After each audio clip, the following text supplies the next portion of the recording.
welcome Marlee to this podcast. And I'm so, as I just said, excited and honored and grateful that you're here to spread this important message. Yes. Yeah, thank you, Katya. I'm so excited to be here. You're welcome. So let's just dive right into it. And I wanted to ask you first, like what you are doing right now currently in your business. And I think how you got there is the perfect dive into your story. Yeah, amazing. A lot of things, but definitely everything similar to you, like revolves around sexuality, sensual reclamation. And I like to say I do that on an embodied level. So that's like through my coaching. I have a group coaching program called Sensual Wholeness Academy, which I'm totally in love with. And then on a more systemic level, I do that through advocating for restorative justice and changing the way that we respond to sexual violence with the hopes of ending sexual violence in our world. So that's like, that happens through speaking and coaching and advocacy. Cool. Thank you. So do you want to dive into how you got there? And I'll keep asking. Yeah. Awesome. Mm-hmm. So I'm sure as most people can relate to, like, it feels like it's been a lifelong journey, right? You're like, leading up to this, but the most relevant parts are, because I won't go into my entire life story, but the most relevant parts, I guess, in 2016 was really like the catalyst that changed my life. And I experienced sexual trauma, rape from a stranger, 1 week after getting home from an ashram. So I was actually living on a meditation center. I was 21 years old. It was kind of like the universe brought me there. I wasn't like deep into spirituality, but I needed a job while I was traveling and they were hiring. And I was like, okay, like I like yoga for a workout. So I was like, okay. But I ended up living on this ashram for the divine feminine for like 3 months.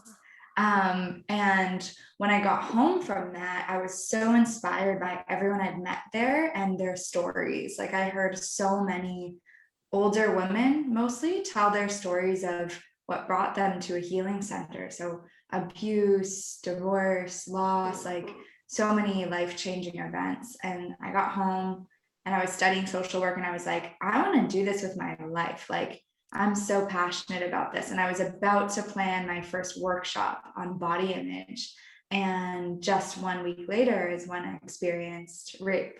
Wow. And that put obviously like a huge, not just a pause in that plan, but it was really like a dark night of the soul. Like I went into a full out depression and would have panic attacks. And at one point was like considering taking my life. I really felt like this wasn't the world I was like, this isn't the world I want to live in. Like I want to live in a beautiful world where we're taking care of each other. So at the same time, I reported to the police mostly because I was like, my friend and I literally Googled, like, what do you do after? Wow.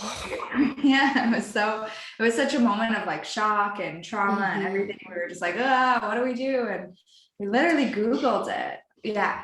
Can I ask, like, I heard you speak pretty openly in the other podcast, so I feel confident asking how the rape actually happened.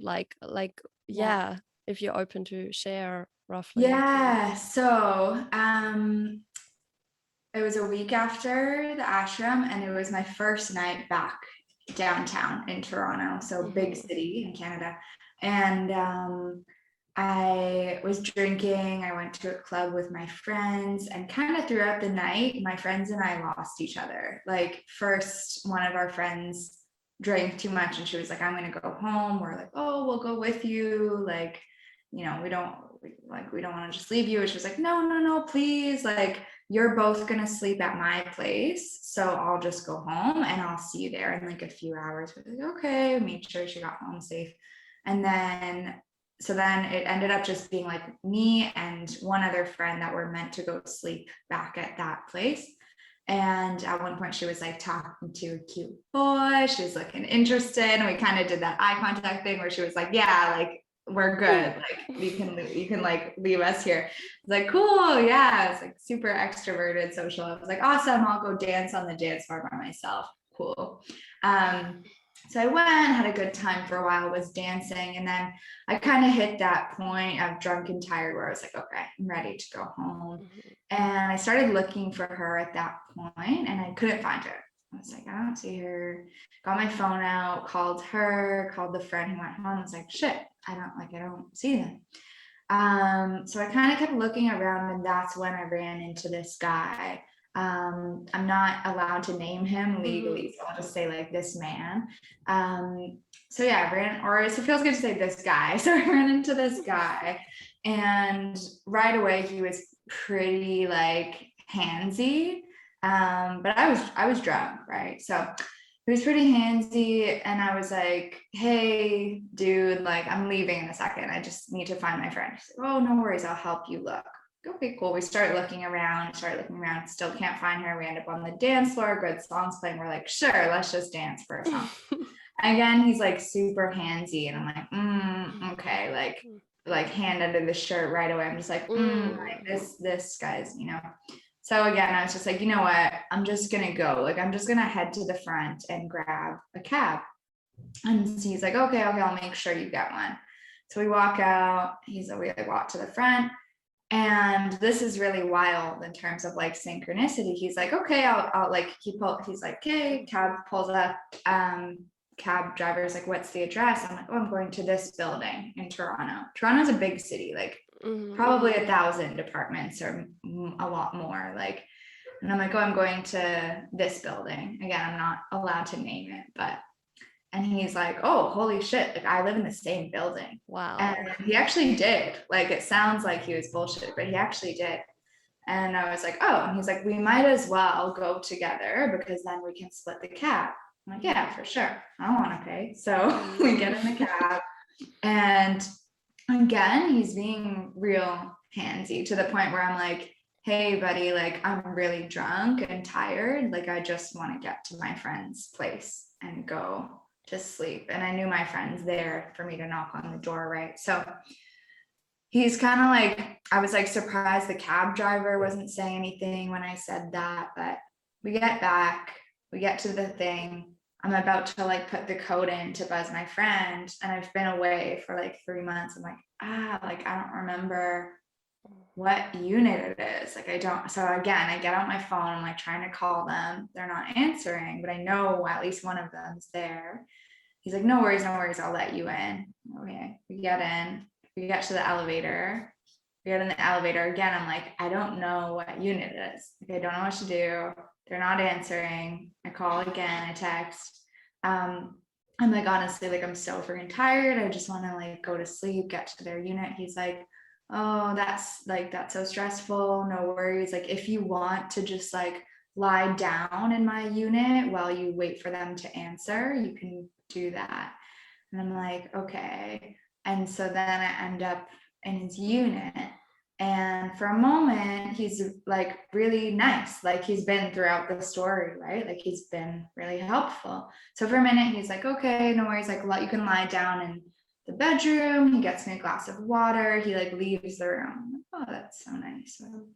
Then he comes back like 2 minutes later and just full swish, just like pulls down my pants, starts touching me right away. And I'm like, whoa.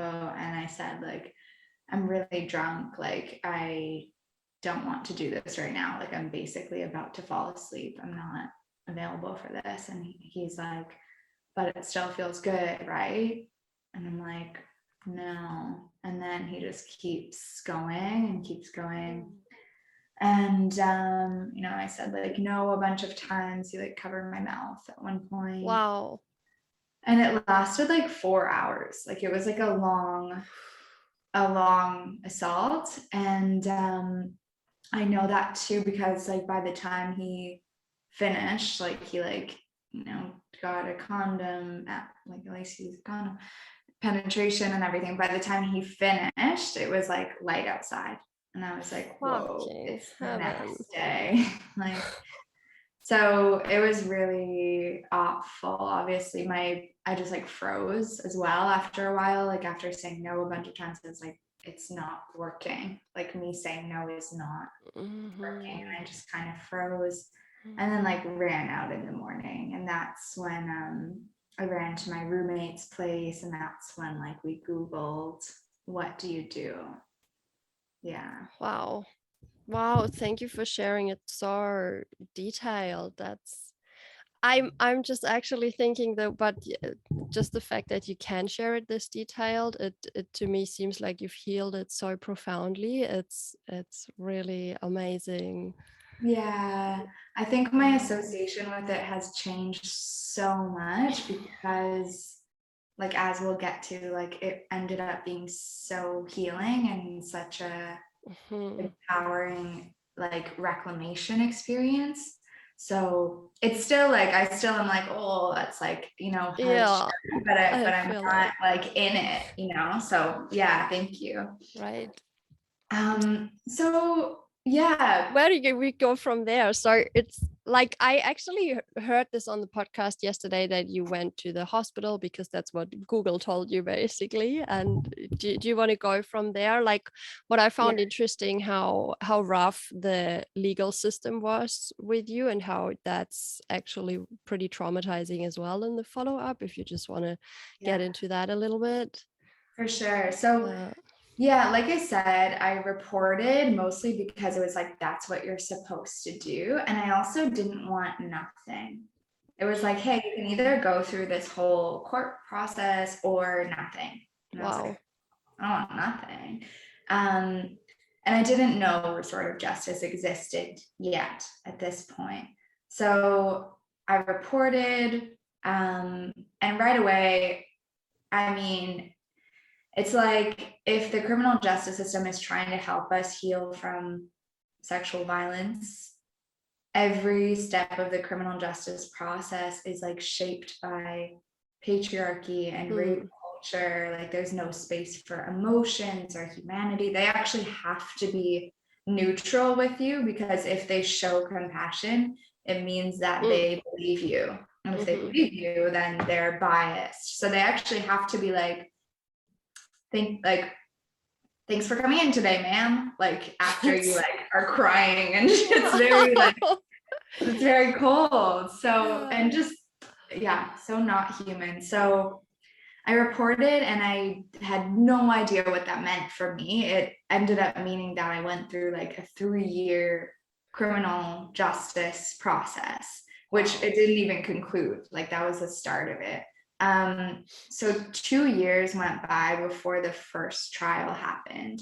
And I don't know about Germany, but in Canada, it's like we have one trial to see if there's enough evidence to go to the big criminal trial. So 2 years went by before we had that trial.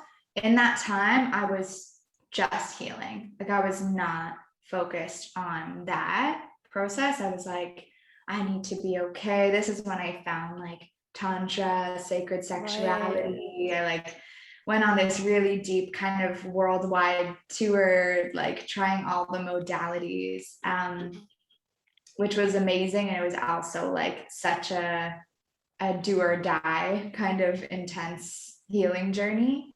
So yeah, 2 years went by and then went to that trial, and it really felt like I was the one on the stand. Like I was up on that stand for like 5 hours. They were asking me so many invasive questions. Again, they're totally cold, neutral. It's so not human. And there's actually a rule that's like, if you don't answer a question, you could be charged as being non-cooperative. What the fuck? That is crazy. It is crazy. This is why I said it's not even just re-traumatizing, it's like abusive. Yeah. And everything that we're trying to heal after something like that, like, oh, my voice matters, I can have boundaries, like that process is like, no, you actually can't. And I'm like, how we're healing this? It doesn't make any sense. Yeah. Wow. So were your like 2 years of healing journey like helping you already, at least in the trial? Like it was helping me a lot, and at the same time that almost felt like a relapse, like it knocked me back, because it's really hard to be like, yes, I deserve to have boundaries. My voice matters. But like this whole huge system is like, yeah, okay, we know that you're the one who went through this, but this isn't about you. You don't matter. This is about our country's statistics and our whatever. And you're like, where is the heart? Where is the humanity? So it didn't make sense to me. I wasn't like, this is right. Like it felt so off. So after that trial, they were like, okay, there is enough evidence to go to criminal trial, but that won't happen for a while. So again, I kind of put it all on the back burner, and I was like, again, I'm going to focus on myself. And I think at this point is when I really started to like come into empowerment and leadership. Like my mom and I started leading women's retreats together. Oh, I heard about that. Yeah, I published a book about like it was poetry from right after sexual violence. So, and like I was hosting events and stuff for women empowerment. So I was like starting to kind of shift into that. And that doesn't mean there wasn't any hard days, but it's like that kind of changed. And so a year later, so now it's 3 years since I reported, is when I got subpoenaed for the criminal trial. So they said, okay, it's happening, you're going to trial. And at this point, I was like, this doesn't make any fucking sense to me. Like, I was like, honestly, I think I'm gonna drop the charges. It's like, it's not worth it for my well-being. And I don't believe that, like, if best case scenario is that he goes to prison, I'm like, I know how much I've transformed from my healing journey. And like, I do believe in transformation almost all the time. And I was just like, prison's not the thing that's going to make this guy more respectful to women, more caring, more safe to be around. It doesn't make any sense to me. So I was like, I'm going to drop the charges, but that felt so like unresolved, like, and it was like an empty feeling. Like that felt so like there's still so much I want to say and all these things. And I said to a friend, I was like, I'm really devastated about this. Like, I don't want to go to court, and I don't really want to drop the charges. Like, if it was my world, we'd, like, me and this person would sit down like friggin' human beings. We'd cry together, we'd grieve. I would get to ask questions like what actually happened. He would take accountability. He would like actually feel what he did to the point of being changed, So I said that to her, and she said, so fierce, so powerful. She said, so make it happen. Wow. And I always say that part of the story because I'm just like, that was like the catalyst. Like that was like epic.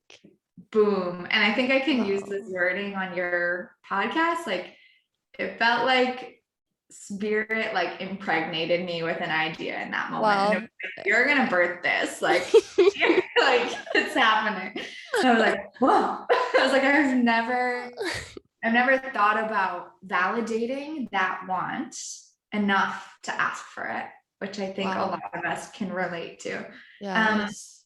So after she said that is when I started researching, and like you mentioned before we hit record, I remembered I had met a woman who lived in Germany who mentioned really vague, like, oh, sometimes we do it differently in the criminal justice system here. Sometimes we use stuff.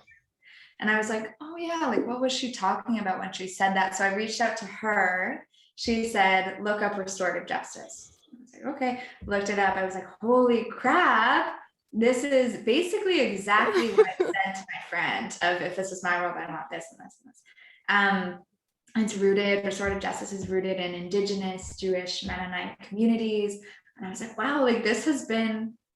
This is a thing with a name. So at that point, I put in my Instagram story, does anyone know anything about restorative justice? And someone answered being like, oh, like my friend of a friend knows something about this, and like somehow I got connected to a lawyer named Jeff, who's like a dear human in my life now. But yeah, Jeff is like a lawyer who's also a major restorative justice advocate. And so it's like, okay, called a meeting with Jeff. We're like, let's meet up. We sat down. I told him, I was like, this, I want restorative justice. He was like, okay, let's call a meeting with the prosecutors. So we call a meeting with the prosecutors, we show up, and there's two prosecutors sitting in the room, and they kind of represented like, well, okay, you'll hear. So we sit down and they're like, oh, we hear that like you don't want to go to trial. What's going on? And I was like, yeah, like I want restorative justice. And it was kind of like the patriarchal woman and the liberated visionary woman. The patriarchal one is like, oh honey, like what are you talking about? That's not how we do things. Like rape equals bad, bad equals prison. Like, are you okay? What's going on with your brain that you are thinking this? And then the other one in the room, the more like liberated one, is like, you know what? She's like, I've been in the system for 20 years and I know that this doesn't work. She's like, the victim gets re-traumatized. The perpetrator either gets off with no punishment at all, or he's incarcerated and then he does it again because all he's done is like sit in a really toxic environment for 4 years, experiencing more violence and anger and shame. So she's just like, heck yeah, like I'm with Marlee, like let's fucking do this. So the two of them kind of start going head to head. They're like, no, it's not how it's done, right? So then the lawyer and I leave, and he was like, that was pretty like epic. And the two of them are like fighting for who's gonna take the case for like 2 months. So it's back and forth. It's happening, it's not happening, it's happening. And so about 1 or 2 months later, I don't really remember, I get a call from my lawyer and he's like, liberated woman, made it happen. Like, this is happening. Your assailant's going to start therapy right away, and you're eventually going to meet in a circle. And that moment was like so meaningful. And then, yeah, he went to therapy for 6-7 months, which is amazing to me. Like, and then so that is part of restorative justice, that the person who did it has to go to therapy. It can be. So restorative justice is cool in that it takes so many different shapes and forms. So like really the definition of it is just that we're not focusing on, okay, like bad thing happens. Instead of being like, who's going to get punished here? Our question is like, oh, like someone was harmed. What can we do to help and heal? Wow. That is so powerful. Like that it actually exists in the system is so amazing. I'm like, it makes so much more sense. Yes. So that can look a lot of different ways. Like that's the base of it. And then there's been a lot of different restorative practices. So that can be therapy, a circle. It can be like letters exchanged back and forth. It can be like someone doing volunteer work. And that is meaningful, you know? Yeah. So did you request that, or how, like, you get to choose what you want in there, or how does that work? I did. So it's not like this is something that happens all the time and like get. And they're like, oh, step 1, step 2. So it was more like my lawyer said, we're kind of making this path as we walk it. Wow. So for me, I was like, I want him in therapy. I want him to learn about consent and like learn about boundaries and unpack his own trauma and conditioning that's led him to women like this, and to lose himself like that too, you know? So he did, like he went to therapy for like 6-7 months, which is wow. amazing. And I think of that TED talk. I forget who did it. It's this amazing woman, and it's called Trauma Not Transformed is Trauma Transferred. Okay, I think I heard that title. And I think it's exactly that. It's like he either is gonna, like he actually unpacked his stuff. So then, and then we met in the circle about 7 months later, and it was an 8-hour circle where we like face to face. My mom was there, my sister was there, my assailant, his friend, the liberated woman prosecutor, and the lawyer, and 2 mediators. And it was incredibly life-changing, which I'm sure we'll share more about. Mm-hmm. It was life-changing to the point where we left that room and I was like, we need to be loud about this. Like that was so powerful. Like that blew my mind. And so that's kind of when I chose to share it with the media. And then it was totally this like ball rolling experience because I shared it with the media. 6 articles came out on the same day, and like Forbes. I started getting like hundreds of letters, like DMs and emails from survivors. And that's when I was like, I'm gonna do, like, this is gonna be my work. That's when I launched my coaching business. That's when I started like doing this work every day. A speaking career kind of naturally happened because people were like, I want to hear the story. So honestly, since then, it's like that wave has continued. Right to here. So but it does feel so transformed. Like that's why when I said I think of it, and I don't think of this like tragedy powerlessness, I think of like taking power back, like women standing up for ourselves and the healing we deserve. So wow, I there's like one coach in the online world who said this quite often, like make your pain your power, and I think this is very, very accurate in your case. It's so huge. Yeah.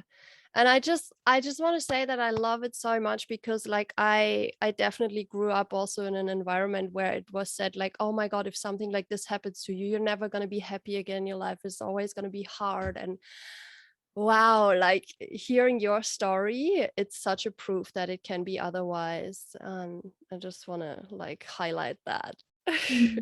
Thank you. Yeah. Welcome.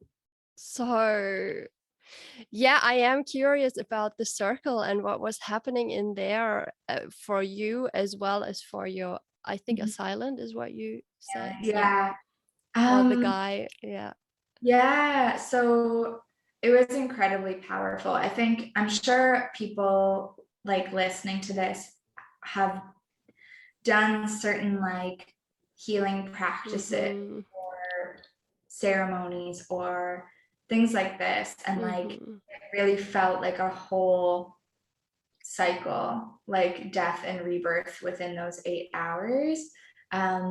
So we got there. The mediators really put a lot of care and work into creating like a safe environment, which is already so different from court. Like there was a snack table. They were like, like listen to your body, like so different. Oh my gosh, so different. So it's like really, to me, it's like the opposite of a patriarchal approach. Yeah, Healing, it's amazing. like what we're doing, right? It's like right. That's already seeped into the system in this way is just wow. It's so beautiful. Like even if it's a little bit. Yeah, and I think we're like fighting for more. It's like bring it in more of the system to fit that energy. I think. So yeah, we got in the room and the mediators were like, make sure to acknowledge every person in that room. Like every person in there is a human being that should be acknowledged. So that was like, I was like, whoa, I had only seen this person during the assault, like the night of the assault, and once in court where he really just like looked at the ground the whole time. I didn't even know, like I didn't remember what his voice sounded like. So it was scary. Like I always remind people, even though I think restorative justice is so much more loving and healing than the punitive system, still in an ideal world, we wouldn't talk about how to deal with rape. We just wouldn't. So it was still really intense. But yeah, we got in that room. I like said hi to him. My body was like shaking. It was so real. And then, yeah, we sat in that circle and the mediators literally just asked one question. They said, "What brought you here today?" And that we took 8 hours to answer that. Like they weren't, yeah. And I think we needed to. They weren't like, this is going to be an 8-hour circle. They were like, this takes as long as it takes. And I think, again, that's so caring. And actually, I think of like, what I actually just thought of was like the way that women are rushed through pregnancy in the hospital. We don't have time for you to have a whole process.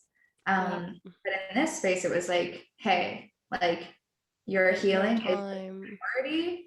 We will stay here till the sun goes down if we need to. And I'm like, oh, we all friggin' deserve that. Like, yeah. So they had a talking piece that they passed around. Wow, that's really like in the indigenous cultures, right? I know that from there. Wow. Yeah, so restorative justice and this process, especially this circle process, is rooted in indigenous practices, and the mediators like acknowledged that in the beginning. And wow. Yeah, there was even like an altar in the middle of the room. There was like a big piece of tree bark, and the tree had like different branches coming off, and they were like, everyone here is like this tree, like we're all different branches. Wow. Like, wow, it's like really like spiritual, or like yeah. It was amazing. So cool. We ended up going around the circle again, just naturally, like 3 times. And I spoke towards the beginning, and my assailant was one of the last people in the circle. The first time I spoke, I think I talked for an hour straight. It was like I was just getting so much out of my body, like getting it out, all these things I wanted to say for 3 years, like getting it out. And having the time, but again, like the system and the world, patriarchy is like rushing us so much all the time. And this was like, I could pause and like tune in and be like, do I want to say anything else? And then I'd say it, and it's like that, right? So it's amazing. Yeah, I'm getting goosebumps. Like, that something like this can be solved like this. It's just mind blowing.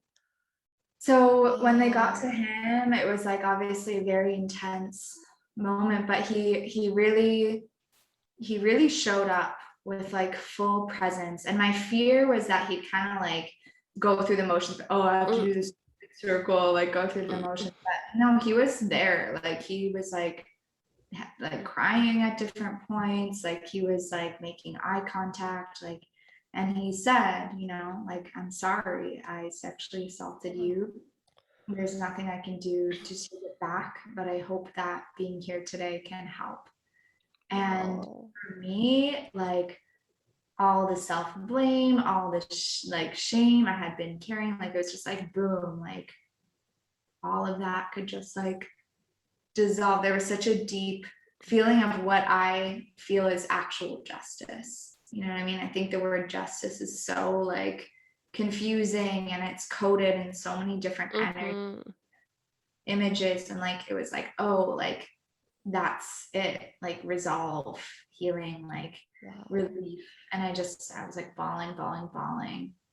And it was so healing. And after that moment, so that was like quite intense up to that point. And then after that moment, it's almost like that, like death to rebirth, like it like shifted, and it actually got quite light and hopeful, and like calling in, like talking about the future. Like I said, you need to make meaning of this in the way that I have. Like, you're not going to prison, so do something with this. Like, share your story, help people, like it became quite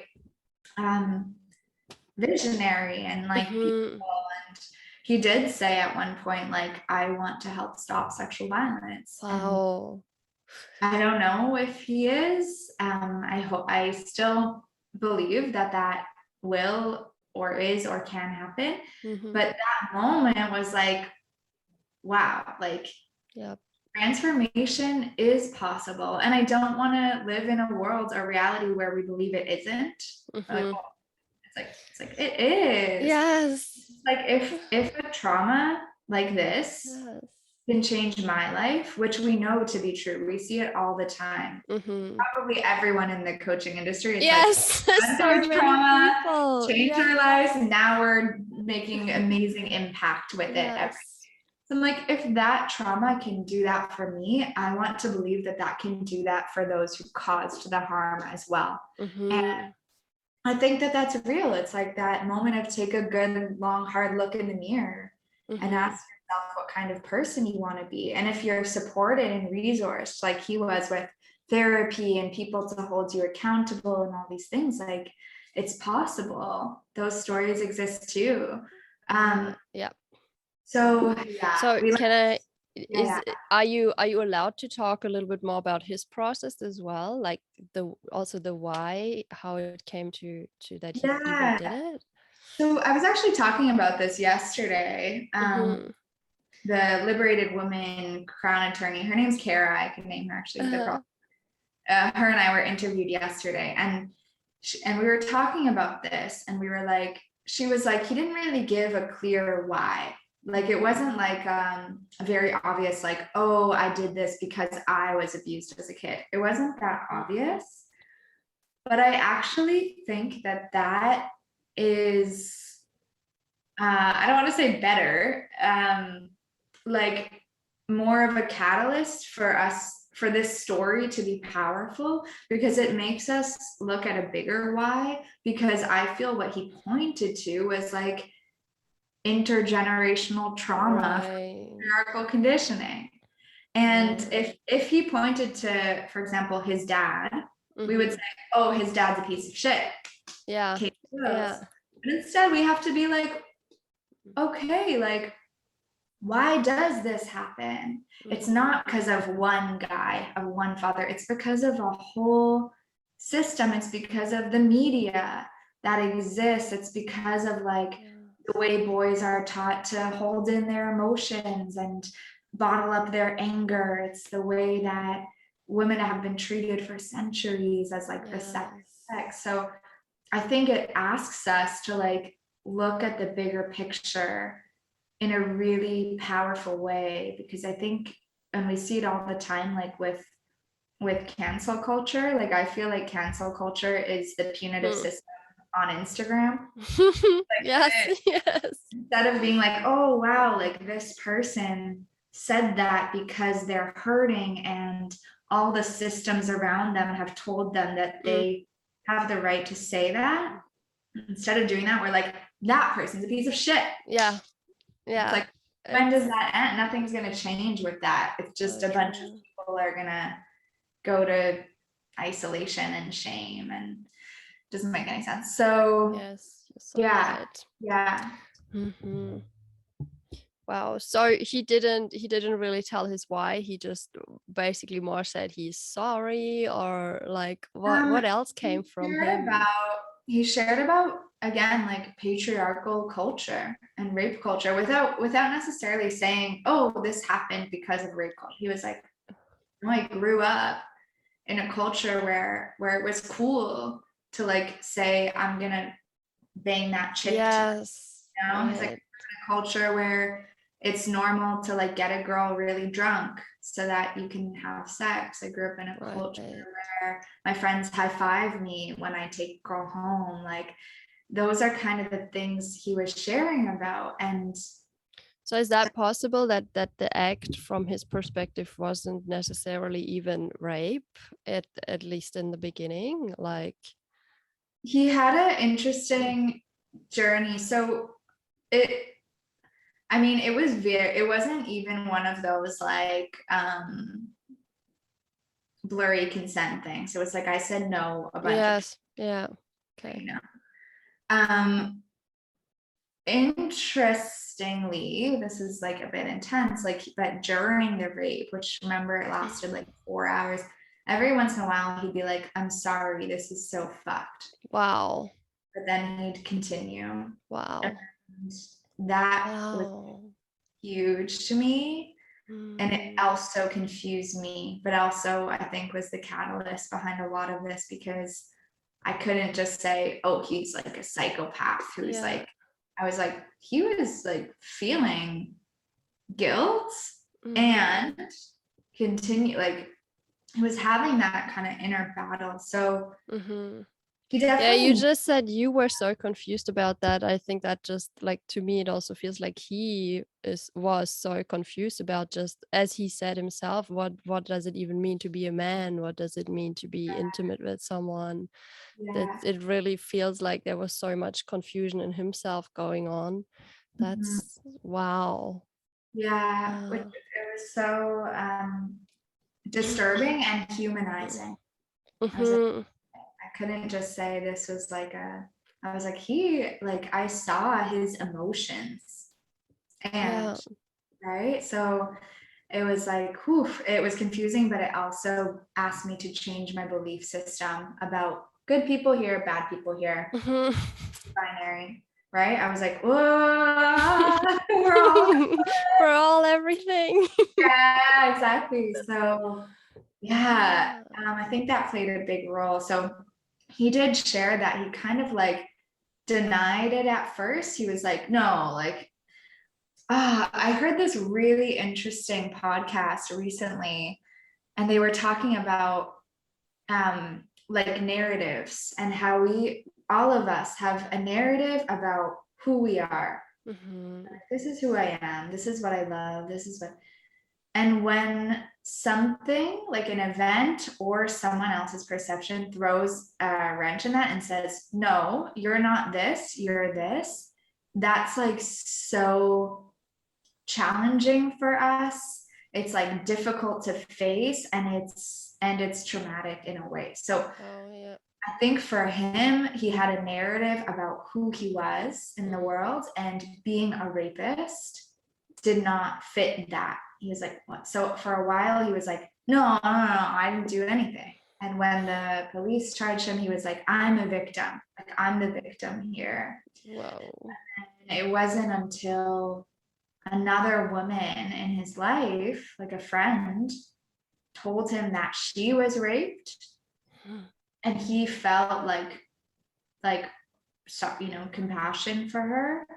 And I think he said to her, like, that wasn't your fault. Like, she kept saying, this is my fault. And he said, that wasn't your fault. And right when he felt that kind of empathy for her, he said, everything unlocked, and he like could no longer deny or even like avoid the guilt around that. That is so synchronistic as well, meeting the whole her. thing is like, yeah. So yeah, it was so transformational, and yeah. Wow. Thank you so much for sharing. Wow, there's so much. There was like one thing I wanted to mention, because you said you wanted to solve it with love, basically, right? And I think love often has this like weird connotation where people just think it's all like rosy and nice and da da da, and this airy fairy idea. But in this case, like, love was something like very like digging through the shit and walking through it, and coming out on the other side. Like, yeah, like, how did you feel after the circle? 100% everything. Like, when we first left that room, it was like a high. I was like, honestly, I was like, holy shit, I'm so proud of myself. Like, that was like the bit, I was like, oh my God, like, Wow. I'm just so proud of me. And then I think like the next day or 2 days later, I felt like emotionally hungover as fuck. Like, I was like exhausted. I was like, I'm not moving for 2 days. Like, so I mean, I think that for me, a huge part of love is like being like realness, like the realest, most honest thing you could possibly say. And I think that court and even a lot of our world outside and like relationships and things is us bullshitting each other, being like, oh, that's fine. No, that's fair. Like love to me is like digging deep freaking down and saying like the most vulnerable thing and being like, I was really hurt by that, or like I'm so sorry I did that. Like that's so vulnerable and real and honest, and that's so courageous to me. So it really doesn't feel separate at all from like the work that you do or the work that I do with coaching. I'm just like, hey, and I even talk about this too, like restorative justice isn't just a thing that can happen for major crimes like rape and murder. It's a thing that we can bring into our own bodies. Like when you identify a voice in your own head that's an asshole, instead of like, fuck that voice, like I'm such a shitty person, like I'm so mean to myself, like I'm a bully, like I'm a piece of crap, I can't believe I thought that thought about another woman's success, like something like that, right? It's like instead of that being like, hey, like why am I actually saying that? You know, am I afraid? Do I feel alone? Am I worried about rejection or failure? Like, and what do I actually need? So to me, like that's bringing restorative justice into our own bodies, and then our relationships, same thing, right? It's actually what I learned in my coaching training. My teacher, Layla Martin, taught us that like this idea of there's a big table in my heart and all the different voices get to sit there and just speak. And it's so all inclusive, and it just opens us up to everything that's there. Makes I think so that much is sense. really what happened for me is like I went into so much deep healing and spaces that think and hold complexity and nuance that way with that much compassion. And it's like when I normalize that in my own body and then in my own relationships, that's when I was like, this whole court thing doesn't make any sense. So I really always say like it started with my own healing and then ripped out from that place. It's so epic. And so it's so that's like what you're saying, it's starting within you, and that's like what I keep saying, like we can only know how to change the world if we do this within ourselves. Like how can we know what is sustainable for the planet if we don't sustain our bodies in a good way emotionally and physically and all these things? So that just makes so much sense, and I just want to say it again and again. So like we have a little bit of time left. So what do I want to ask? Restorative justice, you said like your case was the first in North America to ever go through restorative justice in a rape case. In a rape case through the courts. So I always want to like to acknowledge that like people have done this outside of court for a long time. Like in Jewish communities, they're like, forget like the legal system. This happened in our community. Let's do it ourselves. Wow. But this was the first time, I believe, like through the courts. Okay, wow. So, and basically that means that now the charges are like it's solved, and the assailant doesn't get punishment because this was the process that you wanted him to go through, and it feels resolved. Yeah. So like in like speaking of consent, they basically looked to me after the circle, like the Kara, the crown attorney, looked to me and was like, are you satisfied? Like, and I was like, fuck yeah. Like it felt so, leaving that room felt so light. Like it felt like sunlight friggin' poured in to the room at the end of the circle. And I was like, we did it. So much of what I thought wasn't possible through trauma, I was like, I now believe this is all possible again. Like I believe in holding expectations of love that some people might say are like too naive or too up in the clouds. I'm just like, no, Like, I'm gonna fucking hold these expectations of love, and you all can fit your practices to fit that. Like, I'm not shifting them. So yeah, she was like, "Are you satisfied?" I was like, "Yeah." And we dropped the charges. So that meant like no criminal trial. It's done. Like, which feels good. Like, I'm like, I don't want it to drag out and out and out and out and out. Imagine, I'm like, oh, I'm so happy I'm not going through a justice process anymore. Like, for 3 years, that was just in the background all the time. Yeah. And it feels so powerful for him because, as you mentioned, I think jail actually just makes things so much worse because they learn more violence there and more shame and all this stuff. So that's so amazing.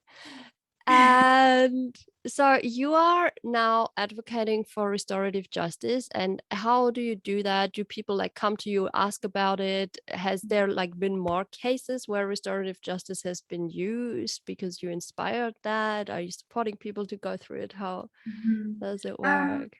So the main work that I do is, well, to be honest, like, I've played around with different roles in this movement because it's not like I invented it, right? It's like, this has been going on for so long, and there's been people all along who have like organizations and agencies. If you Google, like, anyone listening to this, if you Google restorative justice plus the town or city you're in, you'll see like restorative justice agencies pop up. Wow. But what I've learned, because I've been asking, like, what is my role in this? So what I've learned is that an organization told me, like, we're so busy with our actual programming that we don't have time to like build a public profile. So people don't really know about us. So for me, I'm like, okay, I want to support and like blasting this out to the world through speaking and storytelling, getting it in the media, like featuring just different stories, and then pointing people towards, hey, and you want to know more about this, like, Google the restorative justice agencies that do exist. Like, they do exist. So that's kind of like the main way I do it, is through speaking. And I feel like for a while I was like trying different things that didn't fully fit with me, in the movement. But what I feel is like my role in this is to like tell my story, speak from the heart, and share the why behind it. Like, why would someone want restorative justice? And to help shift hearts and minds about what we believe, and how we believe we should deal with harm. So speaking, storytelling, advocacy is the main thing. And then in terms of like supporting people who are going through it, I really I do offer some consulting sessions where people can like book a session with me and talk about their actual justice process. But mainly I support women and non-binary folk through my coaching programs that feel like really just fulfilling to me. Like, that work feels so like pouring into my cup, and it's all connected, right? It's like, if you're working with me and you're going through that, we're obviously gonna like go into action as well as like your own healing at the forefront. Yeah, amazing. Storytelling is a pretty indigenous thing as well, right? From storytelling we learn. So yeah, and cool. Jewish too. Like, there's also, so my family is Jewish, and there's also a lot of Jewish roots in restorative justice as well. So that's been like really beautiful to reclaim too. Wow, going full circle. So cool. Yeah, wow, Marlee, this was amazing. I just want to thank you. Is there anything you want to say to finish? Where can people find you? I'm going to put stuff in the description, but if you want to say anything to close this off. Yeah, definitely follow me on Instagram. I love hearing from people. Like, if this moved you and impacted you, or you have questions or whatever, like, send me a DM. I'm so here for it. My thing's just Marlee Liss. I'm sure we'll put it, but it's Marlee MarleeLiss. And then if you hit the link in my bio, you'll see everything there. You'll see my coaching. You can book a one-to-one call with me, like a consultation. You can see the Sensual Wholeness Academy details. You can also see a free training there. I'm going to be putting out a free training soon that's like about sensual safety, like feeling safe in our bodies, weaving in those restorative principles. So that feels exciting. If you go to Marlee, I'll send you this, marleeliss.com/free training. Yes. You'll see something there. But yeah, I thank everyone for listening, and I honor whatever you might feel listening to this, because I think it's a story that can be really reassuring, can be really validating, can be really challenging. Yes. Can piss you off. Like I honor all of that. That's all welcome. And I just like see how as human beings we're all doing the very best we can. So Yes. I'm proud of us, humanity. Yeah. Thank you. Thank you. Beautiful. Thank you so much. Okay. You're welcome.